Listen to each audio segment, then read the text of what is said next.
Bismillahirrahmanirrahim. Assalamualaikum warahmatullahi wabarakatuh. Alhamdulillah, wassalatu wassalamu ala rasulillah Sayyidina Muhammadin wa ala alihi wa ashabihi ajma'in, amma ba'du. Jemaah subuh yang insyaallah dirahmati oleh Allah subhanahu wa ta'ala, dalam sebuah riwayat dijelaskan bahwa satu ketika Imam Ahmad bin Hanbal, yaitu imam mazhab yang keempat, menjelang akhir hayatnya itu tiba-tiba ingin berkunjung ke suatu kampung. Dia juga tidak tahu kenapa dia tidak tiba-tiba ingin berkunjung ke kampung tersebut, namun di dalam hatinya selalu ingin berkunjung ke kampung itu. Maka dia kemudian berangkat. Setibanya di kampung tersebut, dia kemudian masuk ke masjid, hendak beristirahat di dalamnya, tidur karena sudah malam, namun diusir oleh penjaga masjidnya karena dilarang katanya tidur di masjid. Akhirnya dia kemudian keluar dan dilihat oleh orang penjaga kios yang ada di dekat masjid itu, kemudian diajak untuk mampir istirahat. Maka mampirlah Imam Ahmad bin Hanbal. Namun ada keanehan yang dilihat oleh Imam Ahmad bin Hanbal dari pemilik kios tersebut. Kenapa? Karena bibirnya tidak pernah berhenti mengucapkan sesuatu. Ya. Dia berhenti mengucapkan sesuatu nanti ketika berbicara dengan Imam Ahmad bin Hanbal. Namun selain itu bibirnya selalu mengucapkan sesuatu, namun tidak kedengaran. Imam Ahmad bin Hanbal kemudian bertanya, ya, wahai penjaga kios, apa yang kamu ucapkan? Apa kata penjaga kios tersebut, pemilik kios itu? Sesungguhnya saya selalu mengamalkan istighfar. Astagfirullah, astagfirullah, astagfirullah. Jadi dia sudah lama katanya mengamalkan itu. Saya sudah lama mengamalkan istighfar ini. Apa kata Imam Ahmad bin Hanbal? Mada maratu istighfar? Apa buat daripada istighfar? Kenapa Imam Ahmad bertanya apa hasil dari istighfarmu? Karena Imam Ahmad memahami hadis Nabi SAW, melazimkan istighfar. Siapa yang melazimkan istighfar, selalu basah lisannya karena istighfar, maka kata Nabi, ja'alallahu min kulli hammin farajan. Allah akan berikan jalan keluar dari setiap masalah yang dia hadapi. Wa li kulli dhaiqin makhraja, dan dari kesempitan rezeki Allah akan berikan keluasan. Wa razaqahu Allahu min haitsu la yahtasib, dan Allah akan berikan rezeki yang yang banyak, yang tidak disangka-sangka. Ya, karena hadis Nabi tersebut sehingga Imam Ahmad bertanya, wahai pemilik kios, apa buah dari istighfar?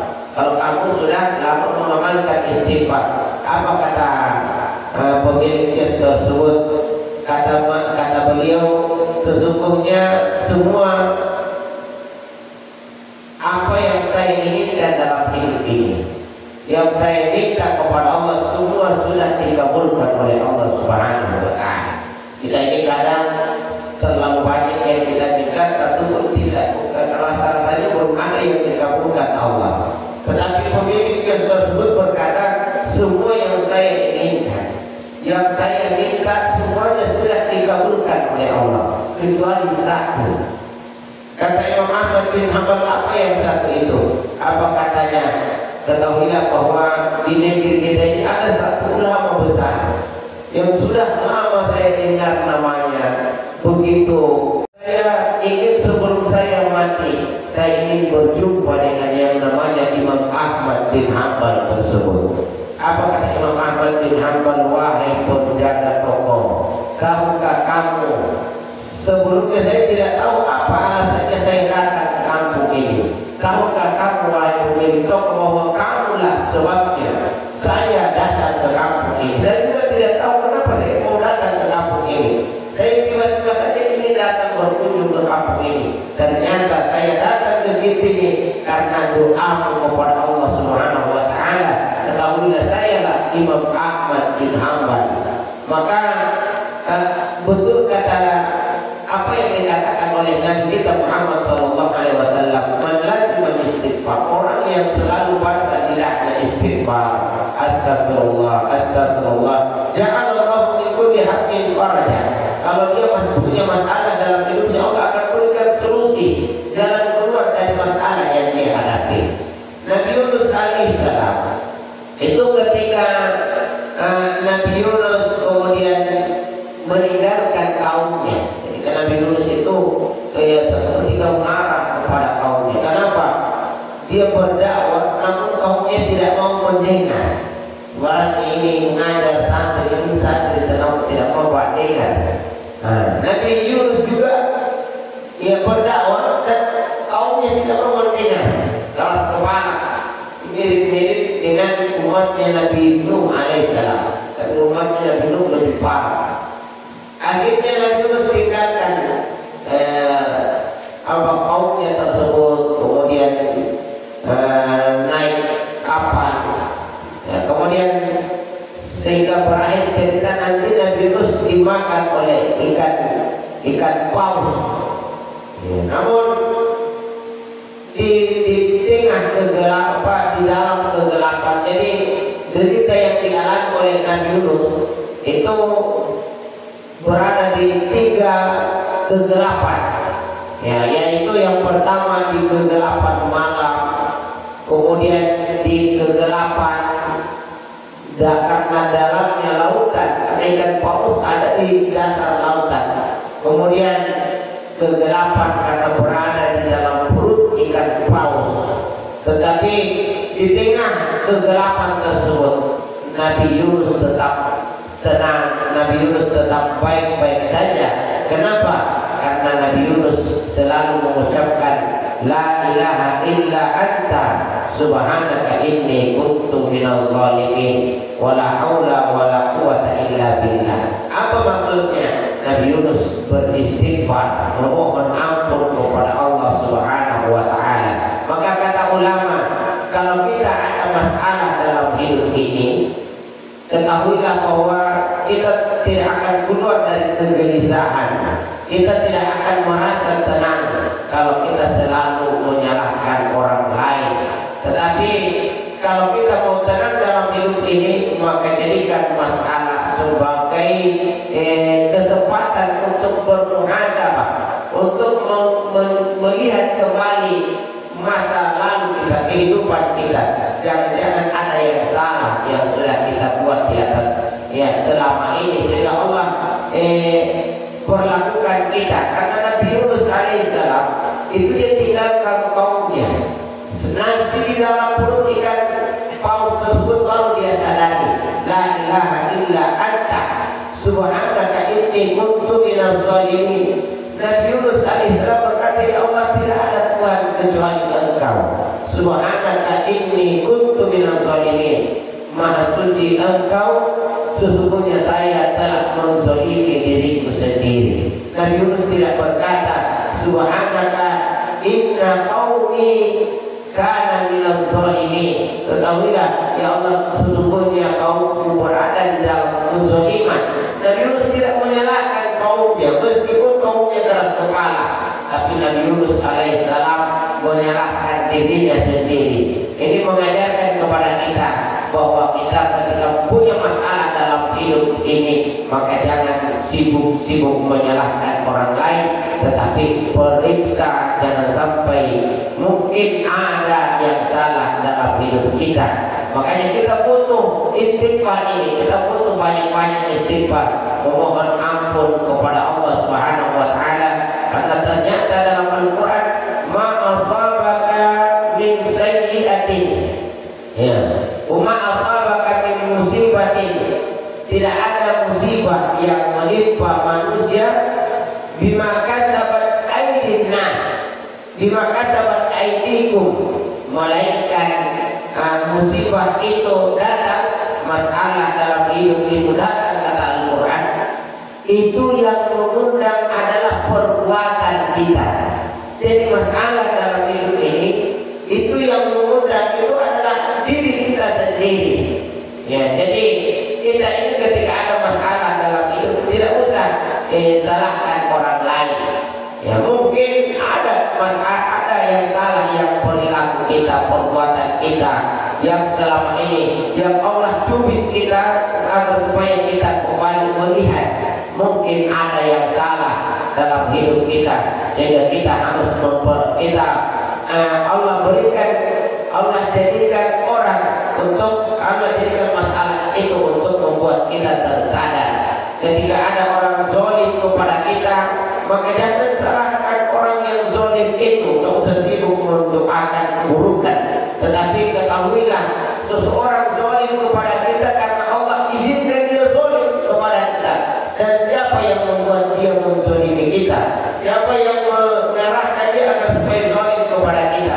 Tidak lain Allah Subhanahu wa Ta'ala. Pertanyaannya, kenapa Allah inginkan kita dizalimi lewat orang tersebut? Mungkin karena Allah ingin mengingatkan kita karena adanya kesalahan yang sudah kita perbuat. Kata Al-Quran, "Man asabaka," dalam riwayat lain, "Ma asabaka min sayyi'atin fa minan nafsi." Tidak ada keburukan yang menimpa dirimu, melainkan keburukan itu datang karena perbuatan dari kesalahan dirimu sendiri. Jemaah yang dimuliakan Allah, Imam Ibrahim bin Adham ini yang terakhir.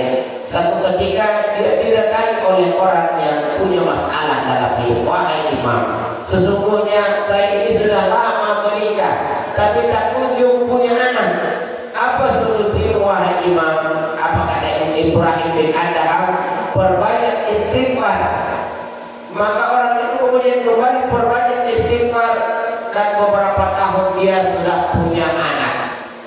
Datang lagi orang berkata, "Wahai Imam, saya ini sudah lama sakit, namun tak kunjung sembuh. Apa solusinya?" Apa kata Imam Ahmad bin Hanbal? Apa kata Ibrahim bin Adham?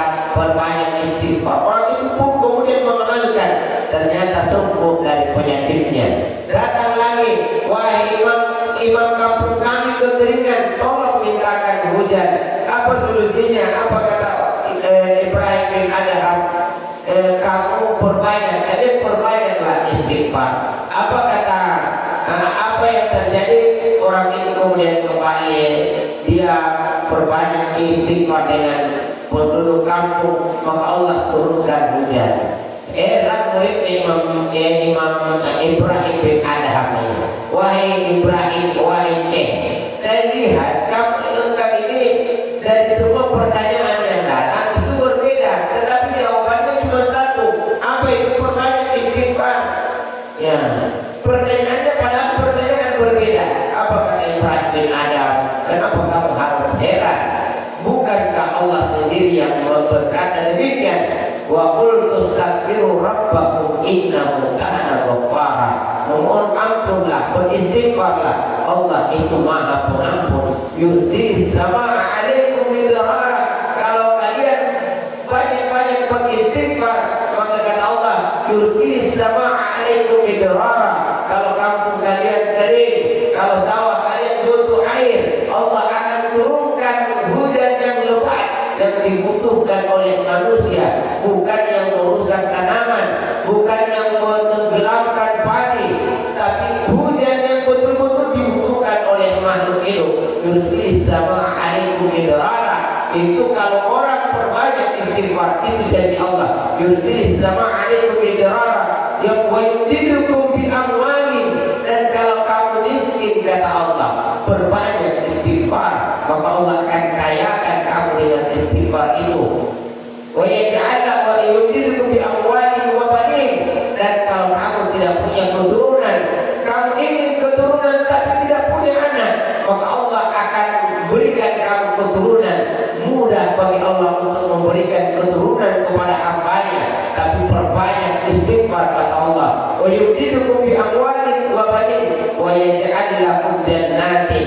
Dan Allah akan mengaruniai kalian, memberikan kepada kalian jannatin, kebun yang indah, kebun yang subur, wa yaj'alakum anhara, dan Allah akan mengalirkan sungai-sungai yang dibutuhkan oleh mereka yang membutuhkan pengairan.